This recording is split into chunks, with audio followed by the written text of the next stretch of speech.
د لوی سپېڅلي څښتن تعالی په سپېڅلي نامه ټولو قدرمنو لیدونکو اوریدونکو ته سلامونه هوارکلی څوک چې به اوس په دې وخت کې موږ په ژوندۍ بڼه ګوري او که څوک بیا موږ وروسته ګوري ټولو د ډېر درناوی ملګرو نن راسره په سټوډیو کې مشال خان ټکر صاحب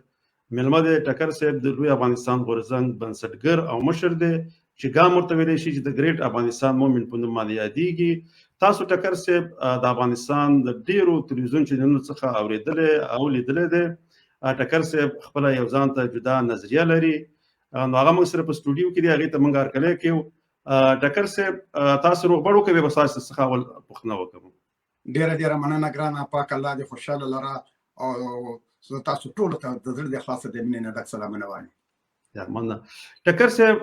تاسو څه فکر کوئ چې د افغانستان د اوسني حالات د پښتنو په ګټه دي که په تاوان؟ بسم الله الرحمن الرحیم. شروع کوم د پاک الله په نوم چې بخونکی او مهربانه دی. څومره پورې چې ستاسو د پښتنې تعلق دی نو دا یوه ډیره زړه دردونکې پوښتنه ده چې کله ته یو قوم تباه کوي او شعوري تور، کلتوري تور او تاریخي تور هغه غلام کوي، نو اول به د هغه په ژبه، کلتور او تاریخ باندې یرغل کوي. لکه کله چې پاکستان جوړ شو نو پلازمینه کراچۍ وه، نو د کراچۍ نه د صوبه سرحد دولت ته یو مکتوب راغلی و که د دې پښتنو نه موږ خپله ژبه، خپل تاریخ او خپل کلتور هېر کړي نه وي نو دا پښتانه پاکستانیان کیدی نشي. او دغسې په سکولونو، کالجونو او پوهنتونونو کې موږ د خپلې ژبې، کلتور او تاریخ نه د یو ډېر لوی سازش ته لاندې لرې پاتې کړی شو. خو موږ د محکوم افغانستان پښتنو خپله ژبه او خپل دود دستور هغه موږ بالکل د لاسه ورکړی نه دی او اردو ژبه او کلتور موږ نه دی خپل کړی. ځکه که په محکوم افغانستان کې یو پښتون د پاکستان په یو لویه چوکۍ هم ناست وي خو موږ خپله ژبه وایو، په سلونو مثالونه درکولی شم، خو زه به صرف یو مثال درکړم. د پاکستان د رئیس جمهور غلام اسحاق خان هغه چې به کله پېښور ته راغی نو په یوسفزۍ ژبه کې به یې خبرې کولې، خو چې خپل کلي بنو ته ولاړ نو په بنوسۍ ژبه کې به یې خبرې کولې. اوس به راشو آزاد افغانستان ته. امان الله خان او د هغه خویندو له پښتو نه ورتله. ظاهرشاه 40 کاله په ار کې ناست و خو نه هغه او نه د هغه بچو له پښتو ورتله. کرزی صاحب 14 کاله په ار کې ناست و خو یو فرمان هم په پښتو کې نه و صادر شوی. په آزاد افغانستان کې د 15% نه زیاتو پښتنو خپله ژبه،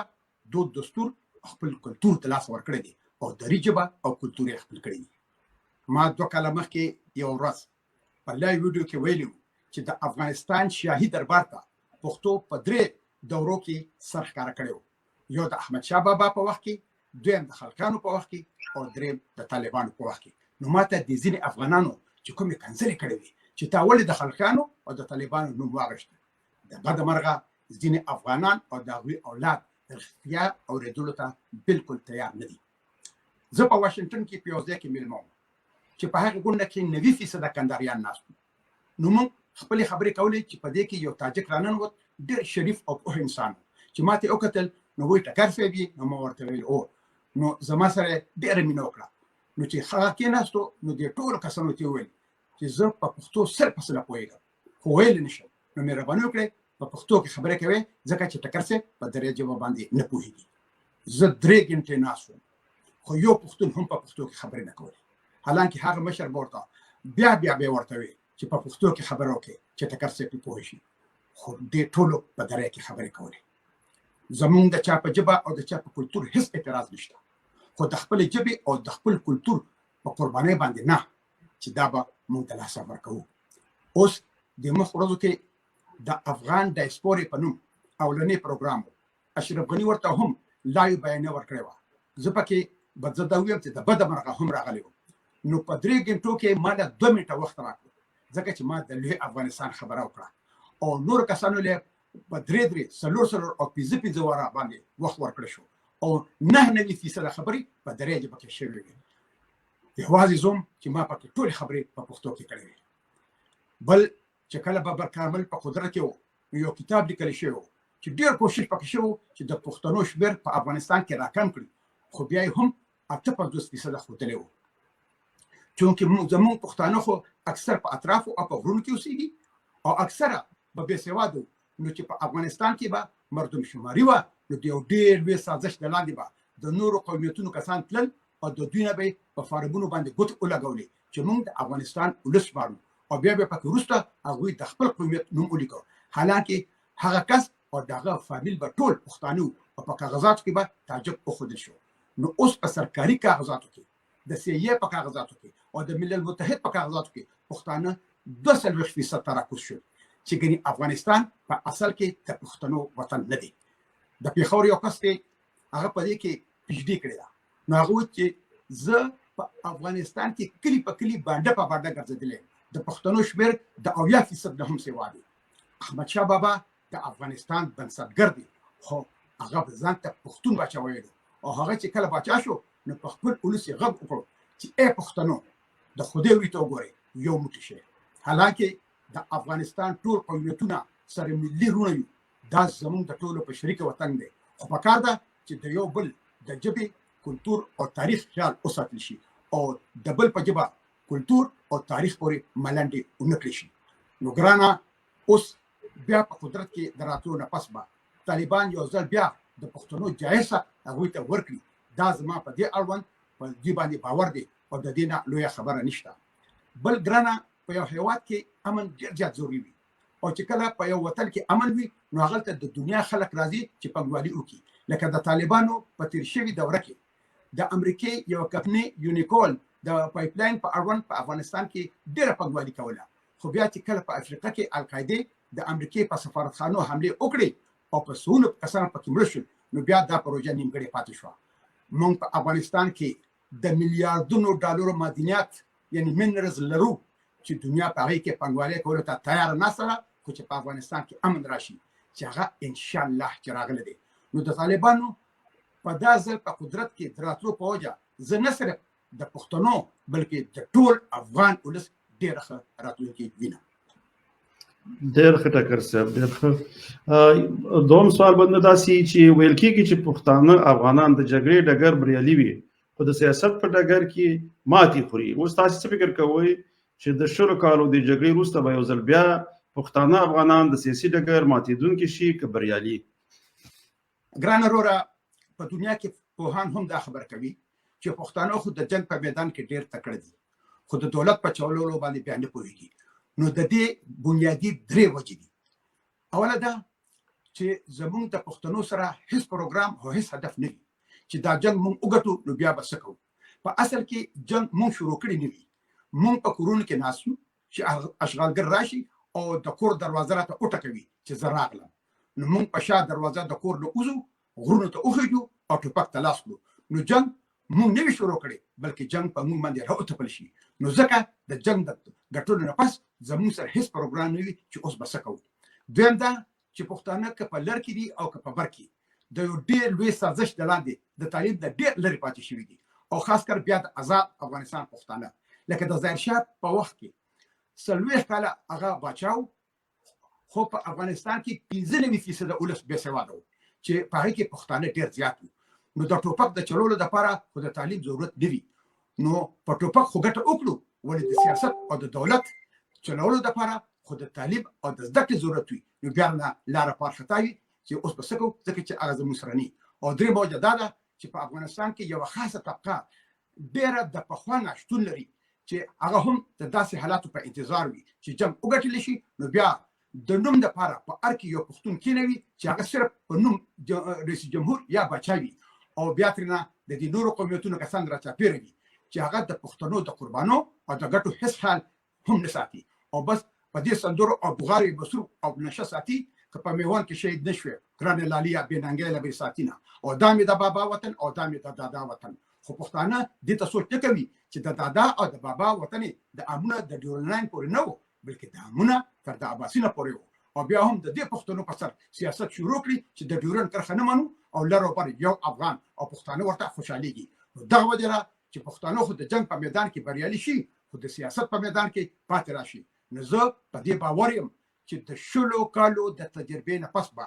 طالبان د خپل ولس او د وطن د پرمختګ لپاره ګټور پلانونه ولري، بلکې چې په دنیا کې چېرته هم افغانان اوسېږي او د خپل وطن د پرمختګ دپاره څه هم کولی شي، نو هغوی د وطن ته ننوځي. اوس اصلي د وطن د خدمت وخت راغلی دی. د دې نه مخکې چې به څوک تلل نو تش صندوقونه به وړل او ډک صندوقونه سره به بېرته راتلل، او چې اوس وطن ته د دوی ضرورت و نو خپې ترې راسپکې کړې او ټول چارواکي سره د دې بهرني کسانو افغانستان پرېښودو او را وتښتېدل. ما پرون په یو اخبار کې وکتل، زړه مې ډېر زیات خفه شو چې په افغانستان کې د مخابراتو وزیر کمیونیکیشن منسټر سید سادات جرمني ته راغلی دی چې د لیپسک په ښار کې د لیفرانډو کمپنۍ د خوراک توکي لکه د پیزې په شان په سایکل باندې کور په کور ګرځوي، خو افغانستان ته وزارت لپاره تلو او بیا په بل هېواد کې د یوې کمپنۍ د خوراک توکي کور په کور په سایکل باندې ګرځوي او په هغې باندې وایي چې زه په دې ویاړم. نو بیا دلته پته لګي چې د دې خلکو د خپل وطن سره څومره مینه وه. من ټکر صاحب بل سوال به داسې چې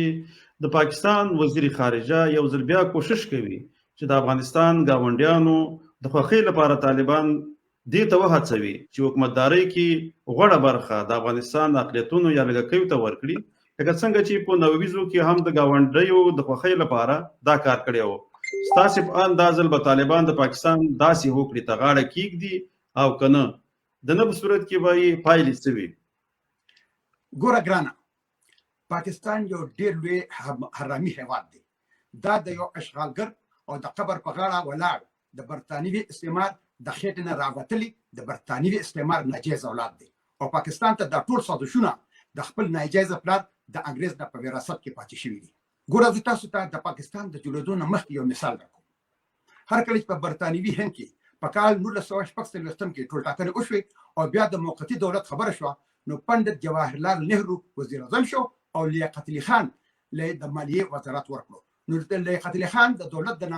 ناکام کولو لپاره داسې منصوبې مخ په وړاندې بوتلل شروع کړل او د هندوانو سره داسې ناروا کارونه شروع کړل چې یوازې عام هندوستانیان نه، بلکې جواهرلال نهرو او ولبھای پټیل هم په دې مجبور شول چې بس مسلمانان د جدا کړي شي، دوی زموږ سره اوسېدل نه غواړي، او په دې سازش کې انګریزان د لیاقت علي خان سره ولاړ وو. حالانکه چې په هندوستان کې جمهوریت نه و، نو زر کاله هندوستان باندې مسلمانانو حکومت کړی و، خو چې د جمهوریت خبره راغله نو بیا مسلمي لګیانو وویل چې مسلمانان په اقلیت کې دي او هندوان زیات دي، نو موږ د دوی نه جدا کېدل غواړو. حالانکه مسلمانان په اقلیت کې نه، بلکې هغوی دویم اکثریت وو. نو ما خو په څو واره په خپلو بیانو کې ویلي دي چې که په افغانستان کې هر څوک په دولت کې وي، هر څوک په قدرت کې وي، نو پاکستان به د هغه مخالفت یا په ښکاره او یا په پټه کوي، ځکه چې د افغانستان په امن او په ثبات کې پاکستان خپل مرګ ویني. ځکه چې پاکستان ته پته ده که دا ځل په افغانستان کې امن او ثبات راشي، نو اوس خو ځوان کول را بیدار شوی دی، هغوی به د ډیورن لاین نه واخله تر د اباسینا پورې د خپلې ځمکې پوښتنه کوي. لکه د مجاهدینو دولت په پاکستان کې جوړ شوی و، او بیا هم په هغې دولت کې به شپه او ورځ د پاکستان په ایما په کابل راکټ ورېدلی. په کال 1990 کې د پاکستان په حکومت په افغانستان کې د طالبانو دولت جوړ شوی و، او بیا هم هغه طالبان په کال 2001 کې په امریکا په میلیارډونو ډالرو باندې خرڅ کړل، او پرویز مشرف رشید دوستم ته 3 والا ټلیفون کړو چې دا زموږ ډېر لوی اشتباه شوی و چې موږ د پښتنو مرسته کړې وه، اوس موږ تاسو سره کار کول غواړو. ګوره ګرانه، زه هم غواړم چې په افغانستان کې د یو ټولشموله دولت جوړ شي. نو طالبان دي په دې خبره باندې ښه سوچ وکړي چې هغوی په دې نورو قومیتونو کې هغه کسان وانخلي چې د چا د لاسه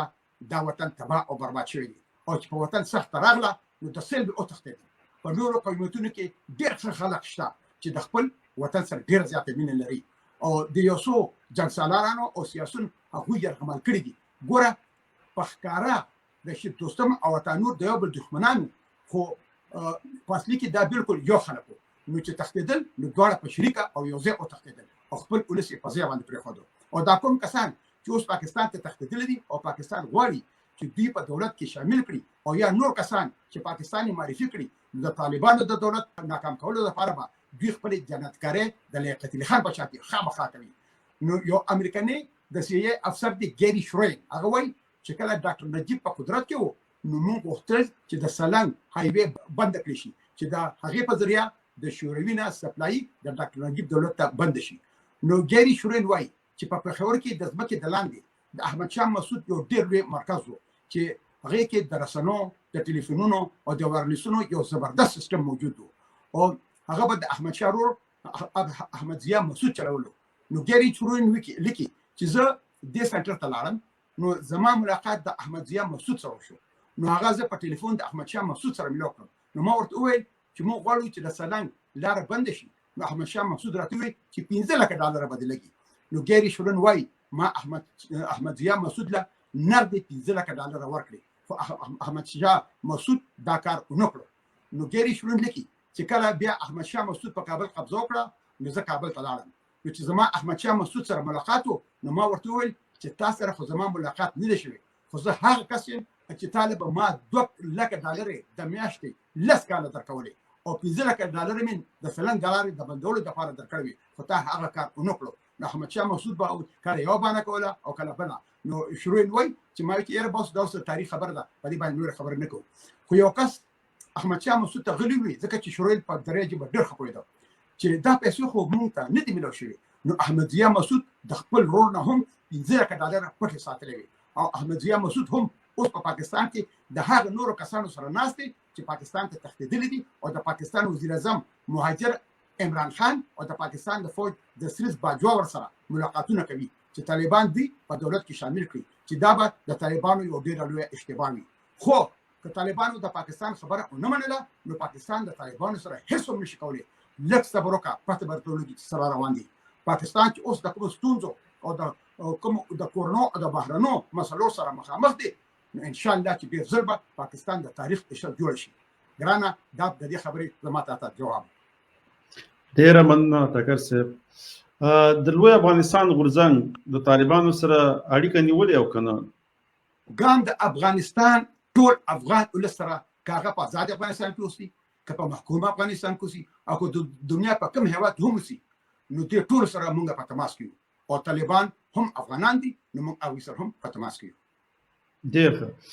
اوس یو ډېر مهم سوال دی ټکر صاحب. که چیرې تحریک طالبان پاکستان د پاکستان خلاف د جهاد غږ پورته کړي نو د پښتونخوا ملتپاله ګوندونو ته به ستاسې مشوره څه وي چې طالبانو ته لاره ورکړي چې د پنجابي آرمي سره جګړه وکړي که د تحریک طالبان په ضد ودرېږي؟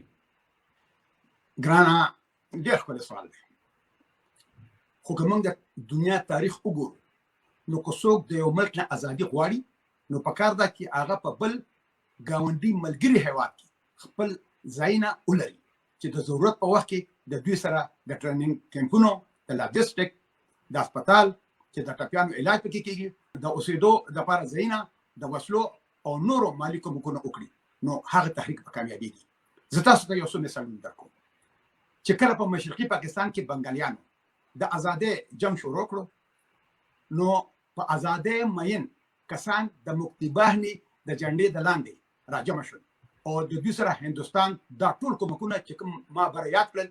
دا شروع کړل. په پاکستان کې د جهاد په نوم چې د مجاهدینو کومې اوبه پاټې په پیښور کې ناستې وي نو که دا ټول کومکونه د هغوی سره پاکستان نو کړي نو هغوی په افغانستان کې هیڅ هم نشو کولی او داسې د طالبانو سره. او دغه وجه وه چې زه کابل ته درغلم نو زه خو د دې دپاره درغلی وم چې زه به په افغانستان کې کینم او د پاکستان خلاف په خپلو هلو ځلو دوام ورکوم او په پاکستان باندې به ورخېږم.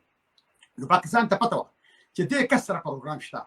نو د پاکستان په وینا زه 2 ځله د افغانستان نه د اشرف غني دولت راوشړلم او د پاکستان د فوج ویان جنرال آصف غفور په اسلام آباد کې بین المللي مطبوعاتو کانفرنس کې وویل چې مشال خان ټکر د کاناډا نه کابل ته د سره پر راغلی دی او د بلوچو د ازادۍ غوښتونکو کسانو سره د مشال خان ټکر څه تعلق دی. نو زه خو یو کس وم نو زما نه د پاکستان د دومره لوی دولت ولې دومره یادېدلو ځکه چې زما سره په پاکستان د ورختلو پروګرام شته. بله تاسو یو خبره وکړه چې که د پاکستان طالبانو د پنجابیانو خلاف د جهاد اعلان وکړو نو زما به د محکوم افغانستان ملتپاله ګوندونو ته څه مشوره وي. ګوره ګرانه په دې ملتپاله ګوندونو کې 2 قسمه خلک دي. یو د دغې پاټو مشرتابه دي او بل عام ولس دي. نو په کوزه پښتونخوا کې مخکې 2 پاټو عوامي نشل پارټي او پښتونخوا ملي یوه پارټي په پاکستان کې دننه په عدم تشدد د پاکستان د قانون د لاندې د پښتنو د حق خبره کوله بیا پکې پی ټی ایم وروتلو. نو هغوی هم وایي چې موږ په عدم تشدد د پاکستان د قانون د لاندې د پښتنو حق غواړو او د منظور نه علاوه د پی ټی ایم نور ټول مشرتابات د پی ټی ایم نه ووتل او د بلې پارټۍ جوړولو اعلان یې وکړ. نو د پاکستان قانون سره هغه دا دی چې ډیورلاین بین المللي سرحد دی. زه دلته یو ډېره ضروري خبر کول غواړم. زه په واشنگټن کې وم، نو محسن داول د پاکستان په وفد کې واشنگټن ته راغلی و. یو افغان ورته وویل چې ته هم په واشنگټن کې او مشال خان ټکر هم په واشنگټن کې دی. نو ملاقات وسره وکړه. نو محسن داول ورته وویل چې زه د مشال خان ټکر سره ملاقات نشم کولی ځکه چې هغه پاکستان ورانوي او پی ټی ایم پاکستان مضبوطوي. نو اوس یې په کوزه پښتونخوا کې څوک د پاکستان د قانون د لاندې د پښتنو د حق خبرې کوي، نو هغه د دوه په ځای په څلورو برخو کې ویشل شو چې د پښتنو طاقت نور هم کمزور شو او دا د پاکستان دولت غواړي. څوک ډاکټر دی هغه ماته یو ویډیو را لګېږي ده، نو په هغې کې اسفندیار ولي، محمود خان اچکزی او منظور درې واړه دا وایي چې زمونږ د لرې او بر یو افغان دا مطلب دی چې ګنې یو افغانستان که د افغانستان د پښتنو خپلې ستونزې وي نو هغه د خپل دولت پسې راپاسي او د هغوی نه دې تپوس وکړي او خپلې ستونزې دې حل کړي. زمونږ ټولې خبرې په پاکستان کې دننه دي. په پاکستان کې د پاکستان د قانون د لاندې خپل حق غواړو او موږ چېرته هم د افغانستان په معاملو کې نه ګوتې وخلي او نه به وخلو. نو د کوزې پښتونخوا د ملتپالو ګوندونو مشران خو په پاکستان ځانونه وجدي چې دا زموږ وطن دی. نو د دې ګوندونو د مشرانو نه خو هیڅ توقع نه دي ساتل پکار چې دوی به د پاکستان نه د ازادۍ په جنګ کې د هغه طاقتونو مرسته وکړي چې کوم د پاکستان نه ازادي غواړي. لکه کله چې په خیبر پښتونخوا کې عوامي نېشنل پارټي په قدرت کې وه، نو په هغه وخت کې د تحریک طالبانو پاکستان مشر مولوي فضل الله اسفندیار ولي ته ټلیفون وکړ چې ما له لار راکړه چې زه په پنجاب باندې ورشم. نو اسفندیار ولي ورله جواب ورکړ چې اول به زموږ سره جنګېږي نو بیا به په پنجابیانو پسې ځي. نو د دې تش په نوم ملتپاله پارټو د مشرانو نه دا توقع ساتل چې دوی به د پاکستان نه د خپل ځمکې د ازادولو لپاره هلې ځلې وکړي او یا د هغې کسو مرسته به وکړي چې څوک د پاکستان ازادي غواړي. نو دا په صحرا کې په سراب کې د حوض کوثر تلاش دی. خو چې تر څو د دې تش په نوم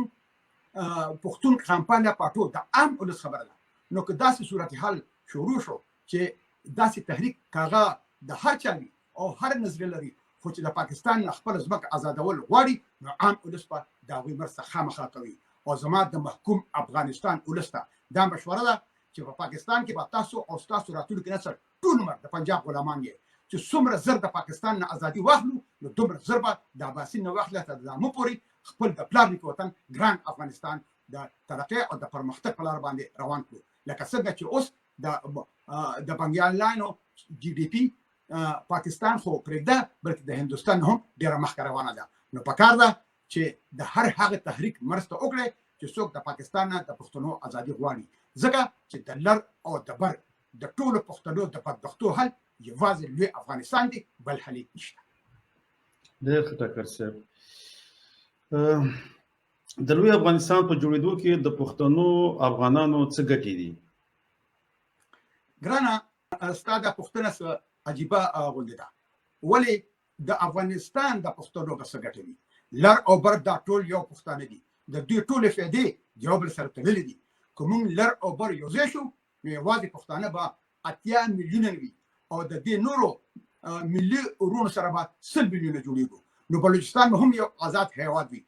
نو بلوچستان زموږ تاریخي ورونه دي. د افغانستان او د بلوچستان د یو بل سره اړیکې لازم او منظوم دي. زموږ د یو بل نه بغیر ګزاره نه کېږي. زموږ ګټې د یو بل سره تړلې دي. بلوچستان که د ګوادر بندر کامیابول غواړي نو پکار ده چې مرکزی اسیا ته د اوچ په لار باندې ځان ورسوي چې هغه لار صرف د افغانستان په سینه باندې تیریږي او زموږ د بلوچستانو د ګوادر بندر ته ضرورت دی. نو موږ په یو بل باندې منحصر یو، بلکې لر او بر یو ځای نشي نو افغانستان به ټول عمر د پاکستان لاس ته لاس وي چې کله غواړي نو تورخم او سپین بولدک او داسې نور بندرونه به بندوي او چې کله غواړي نو بیا به خلاصوي او دوی په هغه وخت بندوي چې کله زموږ میوه تیار شي نو لاره بند کړي او زموږ ټوله میوه خراب شي او چې کله د پاکستان آم، کینو، مالټې، امرود او کیلې تیار شي نو بیا پاکستان لارې نه بندوي. بل چې افغانان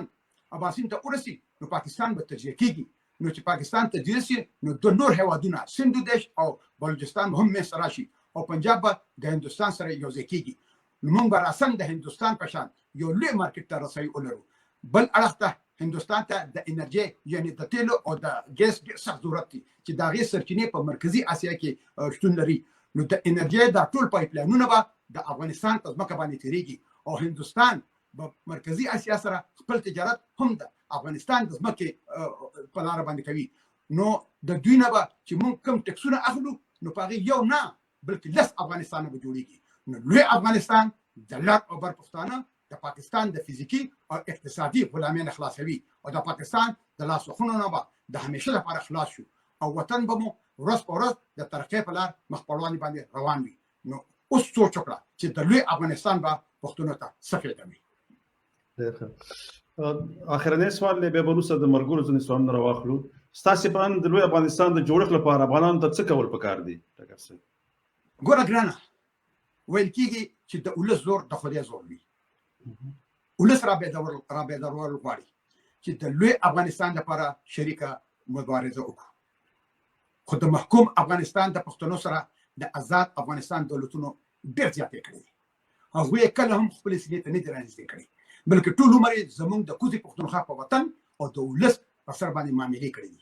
د آزاد افغانستان یو ژورنالیست آصف وردک د شاپور بختیار سره مرکه کوله نو وردک صاحب ورته وایي چې زما سره د کوزي پښتونخوا د سیاسي مشرانو مرکې موجود دي چې زما سره کړې دي هغه ویل چې موږ ته د افغانستان بچانه ویل چې څومره پیسې مو پکار وي نو موږ بدل درکو خو په افغانستان به نه لګي بیا ورته شاپور بختیار ویل چې موږ د افغانستان د استقلال ورځ مانځو نو د څه د استقلال ورځ د نیمه نه زیات افغانستان خو د ډیورنډ ښکته پروت دی نو آصف وردک ورته وایي چې کله امیر امان الله خان د انګریزانو خلاف د جنگ اعلان وکړو نو دا هغه سره څوک ولاړو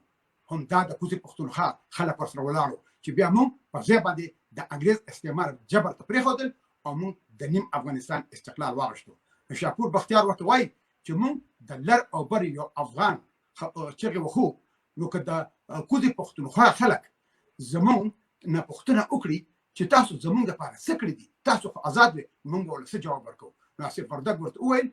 چې دا زموږ د افغانانو بې غیرتي وګڼه چې موږ د کوزي پښتونخوا د خپل ولس او د خپل وطن پوښتنه نه ده کړې نو ګرانه دا ولې دا ځکه چې د آزاد افغانستان بچیانو او د جمهور رئیسانو دا سوچ کوو که د محکوم افغانستان پښتانه زموږ سره یو ځای شي نو د دوی چوکۍ به په خطر کې پروزي نو خیر دی که پنجاب په کلونو اور بلوي خو چې دی په لوی چوکو باندې ناس وي او چې چوکۍ په خطر کې شي نو بیا د غریب ولس د ډالرو سره د وطن نه تښتي بلکې هغه بل ورځ د امریکای د ریپبلیکن پارټي د پارلیمان ممبرانو د امریکای د اټارنی جنرال او د خارجه چارو سکرټر انټونی بلینکن نه غوښتنه وکړه چې په اخر کې مونږ اشرف غنی له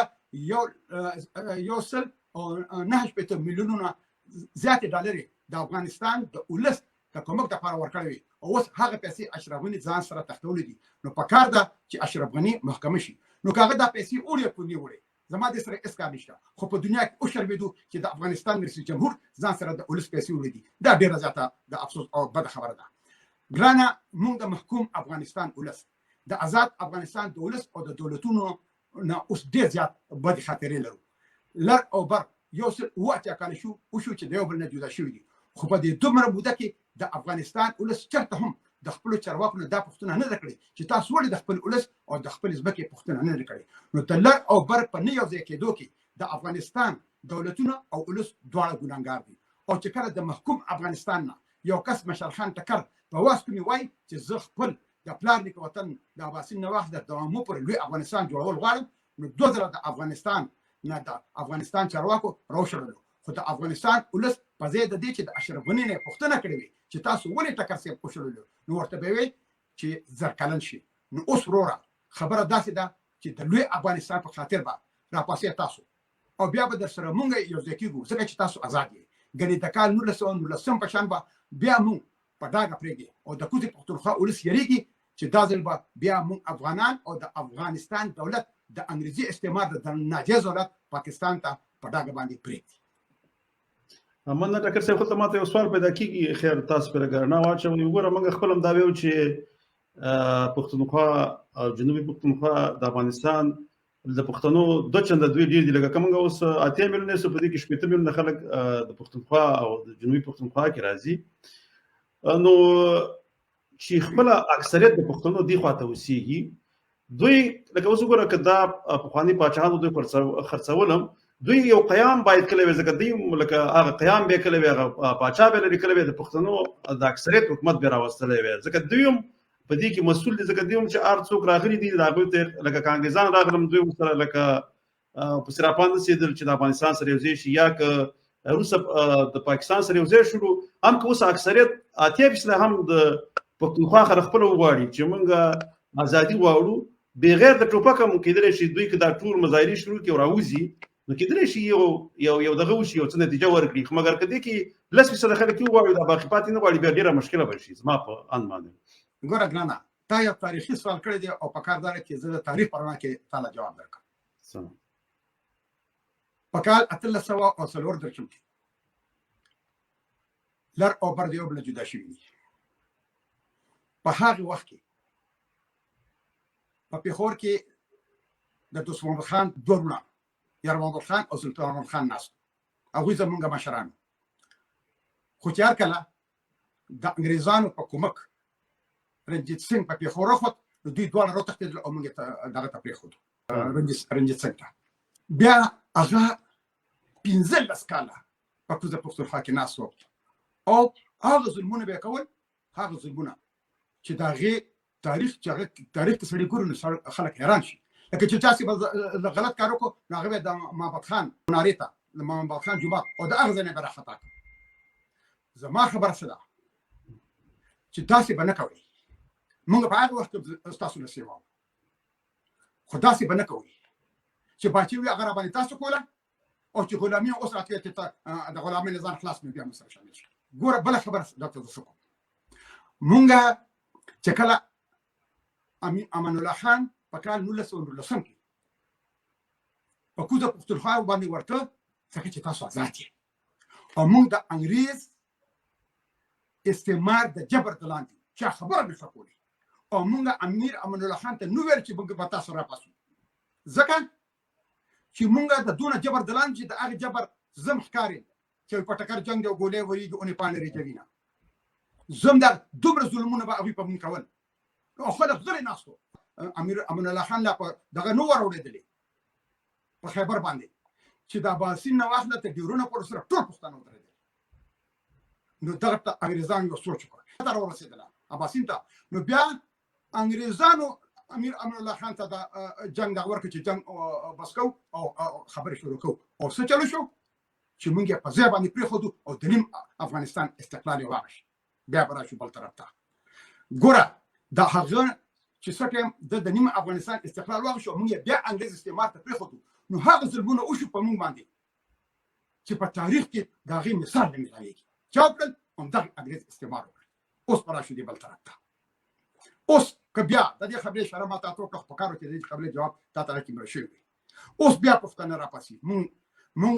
په کوزه پښتونخوا کې د انګریز د ناجایز اولاد پاکستان مونږ د هغه د جبر د لاندې د بابړې خبره هغه انګریزانو نه وکړې د بابړې واقعه پاکستان کړې وه چې چا به معمولي سر خوځو لکه باچا خان 15 کاله د پاکستان په جیل کې تېر کړي دي او دا نور د هندوستان په جیل کې تېر کړو زما مطلب دا دی چې مونږ اوس بیا هم هغه شان د جبر د لاندې خو که خبر د لوی افغانستان نشي نو د کوزې پښتونخوا خلک دې ولې راپاسي د څه لپاره د هغوی ژوند ستاسو نه خراب دی د هغوی وسایل ستاسو نه کم دي د هغوی یونیورسټۍ د هغوی زیربناوي د هغوی سړکونه د هغوی هسپتالونه خو چې د لوی افغانستان خبر راشي د لوی افغانستان نو هغه به دا ارڅ بیا پرېږدي او تاسو سره به یو ځای کېږي خو چې موږ نن بیا خبره شروع کړو چې موږ لر او بر یو افغان او دغه د بغاري شروع کړو او موږ چې موږ افغانستان غواړو او دا پاکستان راپاسي نو تاسو به بیا وایي چې دا د پاکستان کورنۍ مسله ده او موږ بیا په ځای باندې پرېږدی اوس به راپاسي تاسو موږ سره یو ځای کېږو او چې موږ سره یو ځای شوي نو تاسو یو قدم مخکې نه شرطي دا هم بریا ساتئ دا د کال 1912 موږ ثابته کړې ده او بیا په کال 1991 کې دغه چې کوم نادرشاه هغه زموږ قبایلو په تخت باندې کېنولی و او بیا هغوی تخپې ارامې کړې چې یاره ستاسو په بارډر باندې د بچه څخه کسان دي تاسو لاړ شئ په دې باندې هغه د دغه نه وشړل د کابل نه وشړل موږ سره یو پېره دا زیاتې نه دي شوې اوس په دا قصه نه کوي چې موږ سیوا وکړو موږ په تاسو کې سیوا یو خو په پاکستان کې موږ 30% یو موږ په پاکستان کې سیوا نه یو، موږ په افغانستان لارو بر کې په پښتنو کې سیوا یو. په پاکستان کې اول تر باندې یو جابر ناس دی د انګریزي استعمار ناجیز اولاد ناس دی چې هغه موږ سره بیا څه کوي. زه دغه خبره کوم چې تاسو به راپاسئ، موږ به در سره کېږو، ځکه چې خو چې ګوره زما په معامله کې ولې د پاکستان دغه چې کوم د فوجیان هغه دا خبره کوله، ځکه چې زه راپاڅېدم نو د کوزې پښتونخوا خلک به دا وایي چې مشال موږ سره د نور افغانانو مشرانو په سر دوکه نشي کولی، ځکه چې د خپل د کوزې پښتونخوا سره تعلق لري. نو هغوی به په ما پسې راځي، په ما باور کوي، په تاسو باندې نه کوي، ځکه چې یو څه اووه اتیا کاله شو چې تاسو په سر باندې معاملې کړي. ټکر صاحب خو د شر دی اول خو کله لکه موږ پښتانه او تا او زما او زه او ته لکه دا پکې باید موږ ونه ځکه چې دغه دی دا د سره دغه کېږي. خو هسې عام سوال چې موږ کوو لکه هغه موږ کله پښتونخوا یا د افغانستان پښتانه یادو لکه دغه ځای کې موږ یادولی شو ته زه شو به دغه ګوره دغه انګریزانو چې کوم یو دا لین کش کړی دی، دغه کوم لین چې کش کړی دی، ځکه دې سره پښتنو کې اوس یو بل لکه دغه پکې شته، لکه هغه چې کله پښتون ته لکه د کوزې پښتونخوا موږ چې ورته وایو که پاکستاني ورته وایو پاکستان ته کنځله کوي، هغه کلک در سره په مقابل کې ودرېږي به درته کنځله کوي. هغه دې په خاطر باندې کوي چې هغه د سپیکر چې ما د پاکستاني نوم پروت دی. یو خو د افغانستان د پښتنو یو تېروتنه دا ده چې د کوزې پښتونخوا پښتنو ته دیو پاکستانیان وایي. زه همیشه دا وایم چې تاسې ولې خپلو پښتنو ته پاکستانیان وایي، خو تاسو چې ورته وایئ خو هغه خپله به یې ځان پاکستانی ګڼي. که نور هېڅ هم نه وي، ولس باید په دې پوه شي چې د کوزې پښتونخوا پښتنو ته پاکستاني ونه وایي، بلکې پښتون رور د پښتونخوا ورته وایي، تر څو پورې چې دې له سره خپله یو احساس راولي. زه بخښنه غواړم دلته یو خبره کوم، ما په عمر کې د پاکستان پښتانه یم، زه ورته د محکوم افغانستان پښتانه یم. تاسو ته لا ښه نوم بیا وایي ټکر صاحب، دا ستاسې نور هم ښه نوم دی. زه تاته بله خبره کوم، دا تاسو وایئ چې ته او زه به موږ به یو بل نه یادو. زه چې په سرینا هوټل کې وم، ما له په هر سوی مرض باندې امنیت کسان راوتل چې ته خو پاکستاني، ته خو افغاني نه اوسه د افغانستان نه، دا ته ما د افغانستان نه منتقل په وراثت کې پاتې شي چې ته اوسه. زه ناستم، ګوره زه ناستم او ما ته چې تا ته په مخامخ باندې یو کس وایي چې دلته څه راغلی، ته خو افغان نه، ته خو پاکستاني او اوسه د وطن نه. نو دا خو مشال دی، واوره دا مشال دی چې دا هغه دونه مضبوط دی چې ما ته پته چې دا د افغانستان دا کوم مشران چې په چوکونه دا ټول خاینانو او خاینان دي. نو په دې وجه باندې زه دا خبره همیشه کوم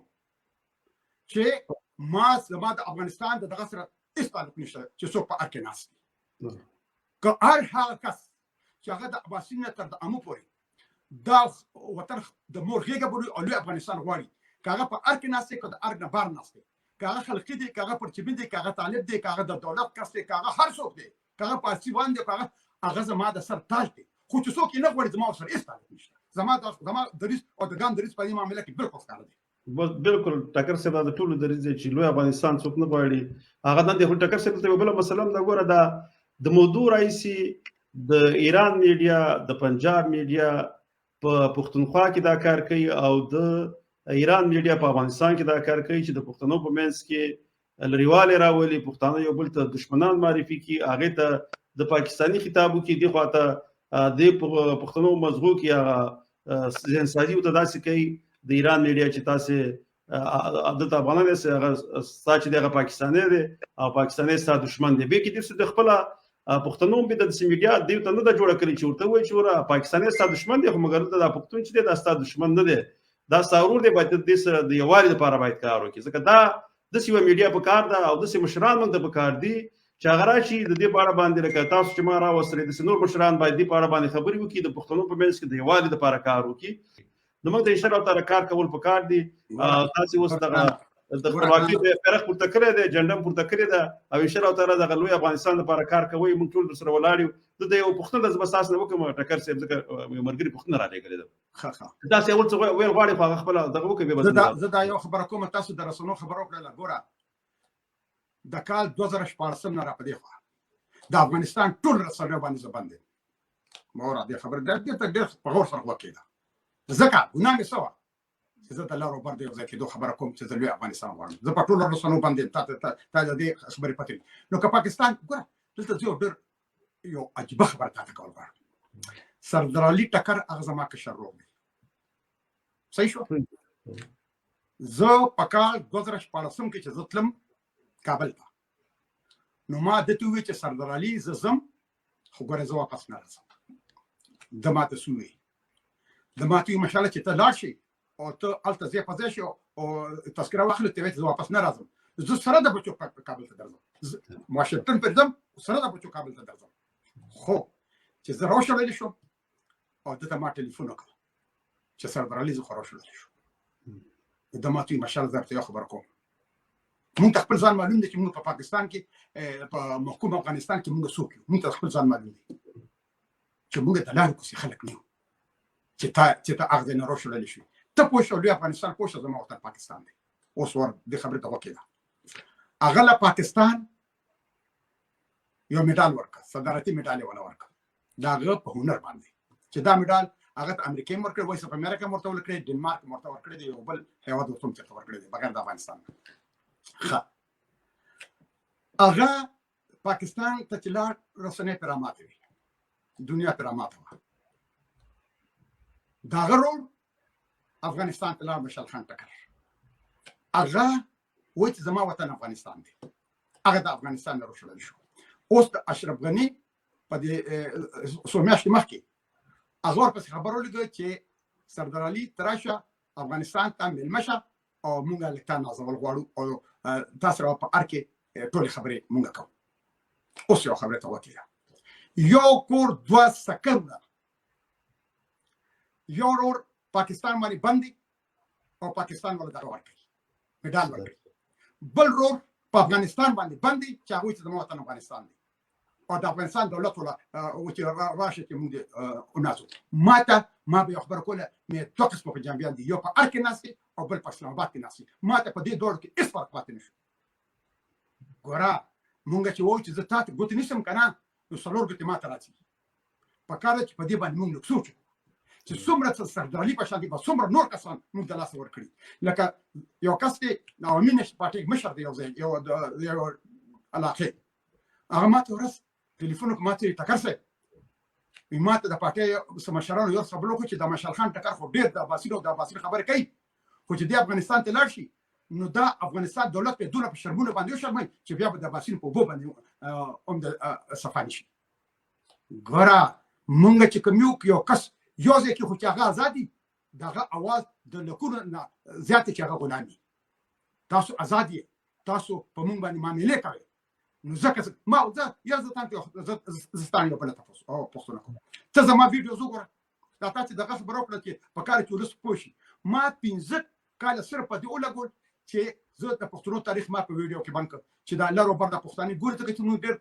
پښتني به سواده دي نو ما کېره دوی ګوري او دوی خپل تاریخ نه خبر شي دوی ته ما هر خبره خوله چې دنیا کې زموږ څه حیثیت دی په ګاونډیانو سره زموږ څه معاملې ده زموږ د اوبو سره معاملې ده زموږ د منرال سره ټول خبر ما خپل ولس وړاندې کړ چې دا کار په کار داسې شي او دا غیر پس خو چې هم ګوري نو چې په دغه باندې راشي په میډیا باندې او یو خبره تاسو ته د څوک چې یاره هغه دا خبر داسې ده د کزول باران د شروع شي زمونږ د مخرج کې یو مشر ماتوي ټکر سه وي دړنه مې وینې ساسي چې دا تاسو کنځل کوي خو دا وایي او ماتوي او په دې شل کال کې موږ دومره بیننګ یو خاص طبقه د لکانو اوروزله چې هغه کې نه کلتور شته نه پکې د ننګ شته نه پکې پاتشته نو ما ورته مې پیغام وسه مې زما په دې خبرو څه کار نشته کنځل کوي شل پرې کنځل کوي زما په دې خبرو باندې هیڅ کار نشته خو مې د دوی د خلینا د دوی د پلانونو د خلینا د دولت د بوجانه خلو روزي ځکه دوی لګا دي کنځل کوي نو خبره ته داسې کومه چې مونږ نه چې روانه ده وي د خانه ده مونږ په خپل ځان دښمنان ځکه پاکستان لکه زه تاسو ته خبره نن سبا د پاکستان رسنۍ تاسو وګورئ چې په هغه کې د موجوده دولت د افغانستان کوم چې طالبان دي چې د متعلق کوم خبرې کیږي دا تاسو په وینا کې اشاره وکړه چې لغون ته خبرو کې مخکې بس کیږي او چې وخره شي خبره ورته کوم د ډیرو خبرو نه خبره او ان شاء الله تعالی او ټکر صاحب دغه دلته دا یو سوال دی به روسه نور سوال لم کو خو یو کار دی ټکر صاحب ګوره چې د کوزي پښتونخوا نه تاسو اوله کې د لوی افغانستان د جوړښت یا د لوی افغانستان د جوړولو لپاره ګام پورته کو ټول د پښتونخوا اکثره پښتانه تاسو سره شاته ولاړ دي ځکه چې اوس دغه ګام کې خو هغه لکه جوړ درجو په دغه کې د لوی افغانستان ورزنګ تاسو سره دی او راځي ورسره تاسو ټاکنې ملکوي نو ان شاء الله تعالی لکه مخکې څوک نو چې خپل د لوی افغانستان لپاره غږ پورته کړي، لکه کوم غږ چې تاسو په آزادانه توګه باندې پورته کړی دی. نو ان شاء الله تعالی نو به ډېر مرګري راځي تاسو ته. خو زه به یو سوال یو مرګري کړی، دا فکر دغه وای ټکر صاحب باید د ملي بیرغ په اړه یو څه نظر له ولس سره شریک کړي. ولې طالبان ملي بیرغ نه غواړي؟ د بیرغ ستونزه څه ده؟ نو دا یو مرګري سوال لري، دی تاسو جواب ورکړئ. ټکر صاحب تاسو نه کړی ځکه ګوره ګرانه زه تاسو یو خبر کوم. زما شاته چې کوم بیرغ پروت ولاړ دا د دې خبرې جواب دی، خو زه به بیا هم جواب درکړم. د دې خبرې جواب دا دی چې زما شاته کوم بیرغ پروت یو خبره وره. د دنیا ملکونه کو ګوري هلته یو ملي بیرغ وي، لکه د ګام هم خپل بیرغ دی، خو ملي بیرغ مې دغه د رنګ دی. بل اړخ ته د امریکای 50 ولایتونه دي، د هر یو ولایت ځان ځان بیرغ دی، خو ملي بیرغ یو دی چې 50 ستوري په لګېدلي دي. بل طرف ته طالبان د ټول مر په دولت خو نه کده دي داخله چې په ټول مر په دولت دی، په ټول مر په دولت کې نه ځکه چې لګیا ده معاشره ده، لګیا ده ترقی کوي، مخبروالي باندې زی. نو چې سبب بل کس راشي او غزا سره بل دغه راوړي جنډر راوړي، نو بیا هغه د ملي جنډه کې ملي بیرغ به جوړي. دا یو ډېر داسې خبر نه ده. زه د دې ګور څخه مخالفت کوم او دا ما په خپل فیسبوک باندې چلولې ده، اوس به نه دلر کړی دا فیسبوک نه فیسبوک پرته ده چې په دنیا کې ملي یو بیرغ وي او د پټو ځل ځل بیرغونه وي. خدا نه چې یو پارټي برازیل او په پاکستان کې په بلاټ راشي دا کوي او دا ملي بیرغ شو، بیا چې عوامي مشي پارټي راځي دا ملي بیرغ شو، بیا چې مسلمان بیرغ دا د ملي بیرغ ډیر ځات پکاوي دي. نو زه بالکل دا خبره کوم چې پکار ده چې زموږ یو بیرغ وي او د پټو چې کوم بیرغونه دي هغه د خپل ځای، خو هغه به ملي بیرغ نشي کېدی ځکه چې ملي بیرغ هم یو بیرغ وي، اصل بیرغونه نشي کېدی. ډېر مننه. ټکر صاحب بل سوال لاغې زما دا نه وکم ځکه چې سوال نو سره راځي. آیا ډیورن په طالبان لاسلیک کړي؟ ټکر صاحب نه پوښتنه کوم وایي لکه دا تاسو نه پوښتنه کړې ده چې تاسو ورته جواب ورکړئ ځکه چې ګوره ګرانه د کال 1900 او شپږ نیمه تر د کال 2001 پورې طالبان په هغه وخت کې نصر الله بابر چې هغه په طالبانو ته وی these are my boys دا زما لکان دي، هغه مولا عمر سره په ډوډۍ باندې ناست نو ورته چې یاره امیر المؤمنین صاحب کدا دغه دی وکړه کدا ډیورن د عمر رسمي توګه باندې ټول مسلې حل دي. دا زمونږ د پښتنو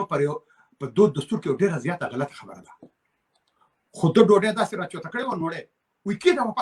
واپس یې پېښه ده او خپله کسانو کې وی د سپین ګلزت نیولی د افغانستان د ځمکې نه وشړی. 4 ورځې مخکې د پاکستان یو جرنیل وی په رسنو باندې چې په طالبانو به ډېر حمله نه تړي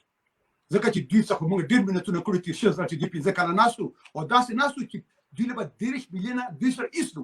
دوی له به 30 میلیونه ډالر پاکستان ورکولې او هغه ډالر به هغوی له سعودي عربیا او امارات ورکولې. د دوی سره ایستو خو دوی داخلو کې دا پاکستان راکړي داسې نه وه. خو د هغې باوجود چې په هغې باندې مکمل منحصر خو بیا هم د هغې خبره نه ومنله. په کال 2001 عبدالرزاق زما په خیال د هغوی دغه انټیریر منسټر نو هغه نوي پیک اپس د راکسنې موټرې په هغې کې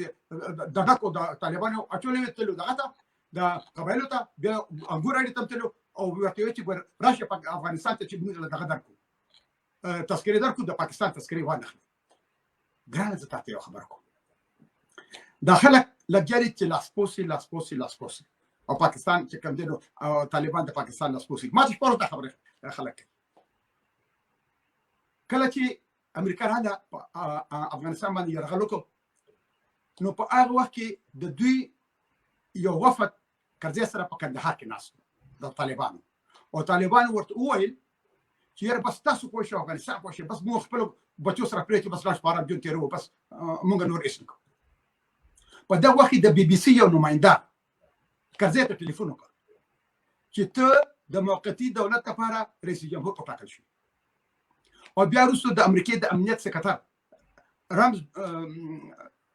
ډونالډ رامسفیلډ هغه دولت ته ټلیفون وکړ د افغانستان چې طالبانو سره بالکل خبره نه کوي. ښه بیا دا طالب او دغه چاته په حواله کړ افغانستان ډېر جګسالارانو ته چې هغه دغه دشمنان نه یوازې طالبانو بلکې د پښتنو دشمنان نو هغوی د دې طالبانو په ژوندوني په سرونو کې میخونه نه دي ښاغلي هغوی په زرګونو دا طالبان او پښتانه په کنټینر کې بند کړي نو او په صحرا کې پرېښي نو په یې کې غمړ شوي نو په کورونو کې د دوی آرمیون تېرولی شو نو یو کس دی ملا کېبل باندې مشهور دی هغه وایي چې هر کله په موږ باندې د افغانستان د جګسالارانو د افغانستان د دولت او د ناټو او د امریکې دوی په موږ د رڼا ورځ توره شپه کړه نو موږ یې چې اوس بله لار نشو ځای چې تښتو چېرته به تښتېدل پاکستان ته لاړل ښه څومره ډېره اهمه خبره ده کوم هغه وایي چې بچو مې په څه طریقه بدلې کړه او زه په غرونو باندې روان شوم چې د غرب اخري غر سر ته ورسېدم نو د افغانستان ته مې وکتل او ومې جړل چې افغانستان پاک الله دې مل شه خو بیا دې یو بل خبره کوي وایي موږ په پاکستان کې خبر پښتونخوا کې خوار شو جنوبي پښتونخوا کې او سلاړو کراچۍ ته خو موږ به د یو سره رابطه نشو ساتلی ځکه چې پاکستان به نیولو یا به بندي کولو او یا به په امریکا باندې خرڅولو لکه ملازم سره سکه کړو زموږ امبیسډر سره بربنډې دغه ته پاونه کړو په اسلام آباد کې امریکایانو ته نو دوی وایي چې موږ په قلاره باندې بس غلې پراتو او یو بل سره رابطه نه ساتلي خو په کال 2003 کې چې بیا په عراق باندې هر کله امریکا وروختله نو دلته پاکستان وی چې یاره امریکا په افغانستان کې دونه دلچسپي نه لري نو بیا دوی ته ضرورت پیښ شو نو هغه وایي چې بیا دوی موږ سره خپل رابطې شروع کړې خو دوی دلته یو ډېر اهمه خبره کوي وایي چې دوی خو رابطې شروع کړې خو موږ ته پته ولګېدل چې اوس دوی بیا موږ استعمالوي خو موږ وایي چې موږ تاسو استعمالوي او هغه کار شو لکه روز پس پر ته پته ولګي ډیورن د چا پلان په چاري شي دا زموږ وطن دی او دا که څوک ډیورن منې کار اسوک دی دا دغه د پلان وطن نه دی دا زموږ ټول په شریک وطن دی او دا وطن موږ د بسنه پر جوړو ډیر مرن نشته ان شاء الله تعالی ټکر شرط یو خونه کړی د ذکر د سی پښتنه دا دغه کړی دا نجم الدین نجم پښتنه وای دا خو اسانه نه بریخي چې کوزه پښتونخوا آزاد کړو نن د اهداف در رسیدلو لپاره پالیسیانې پټي جوړیږي تاسو تدالار نن څومره ګرانه او اسانه ده کوم طرز عمل لري لکه دا یو دغه نجم الدین رو پښتون ده چې جواب نجم الدین وروره زموږ د کوزه پښتونخوا کې یو متل دی چې وایي سخی موږ د غوا د بچي ته سخی وایي وایي چې سخی ټوپونه وخی نو د موږي په زوري وخی دا زه چې څه کوم نو ما سره پروګرام دی ځکه خو د پاکستان سره ډېر فکر او په افغانستان په دولت ضرور شوم که ما سره څه پروګرام نه دا کیسه نه کړي ما به دا خبر نه کوله ما سره یو مکمل پروګرام دی خبر بشي ان شاء الله کوټه کړه چې تاسو پروګرام لرئ ځکه ډېر د پخوانه تاسو دا کار شروع کړئ ان شاء الله تعالی د لوی افغانستان د جوړښت لپاره به ټول کار کوو اوس خو یو شاته څه نور معاملې روانې دي خو الله دې وکړي چې موږ ته پکې لوی افغانستان جوړ شي خو چې داسې که پښتنو ښه پالیسي جوړه کړه ان شاء الله تعالی د جوړېدلو امکانات ډېر زیات دي ګوره زه تاته یو خبره کوم ما عبدالروس په ویډیو کې مې یو خبره کړې ده ګوره که لوی افغانستان جوړ شو دا ما ډېر مخکې ویل مې دا وطن او باخمانده وطن رواني د امریکا خو بریده د روس د لیبرل ډیموکراټیک پارټي مشر دی چې څو والا د رئیس جمهور لپاره کاندید پاتې شوی دی د شلو کالو دغه دی د پارلمان ممبر دی ژیرینوسکي و دغه یو ویډیو راته بل ورته راولېږله هغه څه وایي هغه وایي پکار ده چې د ازبکستان سره او تاجکستان سره کومې علاقې دي دا دوی سره یو ځای شي او هرات ایران سره یو ځای شي او پښتانه د خپل منځ کې هغوی خپل منځ کې یو ځای شي او ما درته ته خبر جوړه شوه خو جوړه نه شوه ټول لګیا دي ګورې موږ دلته یو ډېره عجیبه خبره ده ګورې زه تاسو ته یو خبره کوم زموږ طاقت چې کوم دی هغه زموږ دشمن دی ځکه چې دوی ته پته لکه دا 8 میلیون پښتانه شي او دا 10 میلیون ورته د نور خپلونه یو ځای شي نو بیا په دې سیمه کې دوی نه څوک ځان خلاصوي لکه زه تاسو یو بله خبره کوم هنري کسنجر چې کله یو وخت کې هغوی د پاکستان سره هندوستان د پاکستان سره د جنگ لپاره تیاری کوي هغه ورته یو پیغام را لېږلی چې تاسو څوک ذاته بارډر ته رانږدې کوئ افغانان بیا به خلاص شي دا هنري کسنجر د امریکې پخوانی سکرټر هغه دا خبره کړې وه هندوستانیانو ته زما نوره یوه خبره واورئ دا د فطرت قانون دی چې یو ځل به دا کیسه راځي چې دا لارو پر په یو ځای کېږي زما په ژوند ستا په ژوند زموږ د بچو په ژوند خو دا به ګوره یو ځای کېږي دا بیا خبره ده دا بیا خبره ده چې ګوره ما سره پروګرام دی چې دا به څنګه یوځای کېږي زما دې په خدای قسم چې ما سره پروګرام دی چې دا به څنګه یوځای کېږي خو زه چې پرې نه ښودم ما ګوره دا قسم څو واره خوړلی چې لا اله الا الله محمد رسول الله چې لوی افغانستان جوړېدی شي خو ګوره زه تاسو یو خبر کوم هر کله چې دویم جنګ عظیم نو چمبرلین هغه د برتانیې وزیر اعظم نو هغه پسې ورځ دغه راپاڅېدل د خپل پارلمان کې دننه پس کسانو پسې وایي خدای ته وګوره وایي چې لږ د دې کرسۍ نه ته د دې اهل نه چې ته دا جنګ وکړې نو هغه د هغه ځای نه راووته او نه لاړ دغه ته بوکینګم پیلس ته او خپل استعفا یې ورکړه نو ویسټن چرچل وزیر اعظم شو نو ویسټن چرچل یو باینه ورکړه نو چې د باینې نه واپس راووتل نو د سره یو باډیګارډ و تامسن هلته ترې مخکې روان نو هغه ورته وایي چې سره تا ډېره ښکلې باینه ورکړه خو دا اواز ورنه کړ نو هغه ورته روس وکتل چې روس یې ورته وکتل نو ده په سرګو سرګو ژړی وایي تامسن زه درته یو خبره کوم وایي ګورې اوس هم ناوخته نه دی چې ګورې دا جنګ موږ ګټو او ویې ګټو زه تاسو ټول افغانانو ته وایم که لږ یو که بر دی چې زما دې په خدای قسم چې اوس هم ناوخته نه دی او دا وطن جوړېږي خو که موږ لږ ځان وپېژنده دا درته ګوره زه وایم خو که د وخت نه پښتانه استفاده وکړي او ښه پالیسیګانې جوړې کړي د صحت د لارې کار واخلي انشاءالله تعالی لوی داسې پالیسیان دي داسې پالیسیان دي راسره چې تاسو به حیران پاتې شئ چې په کومه طریقه دا کیسه کېږي یو کس سره مې دا خبره کوله هغه سر ونیو یاره دا راته څه خبرې کوي دا پیسې له کوم ځای نه راچوتې کړي دي مې زه به د دوی نه د دې پاکستان نه به د زه جامې وباسم په دنیا کې خو خبره داسې ده چې ما ته خپلو خلکو په دغه کې پیکړې اچولي دي په خپو کې لکه ګوره زه په افغانستان کې ډېر د دولت کسانو سره مله شوم چې ځان ته او ما دوی ته یو خبره وکړه مې غني خان خدای ته پاک ته یو ورځ وایي چې ته یاره د تقدیر دا پیکړې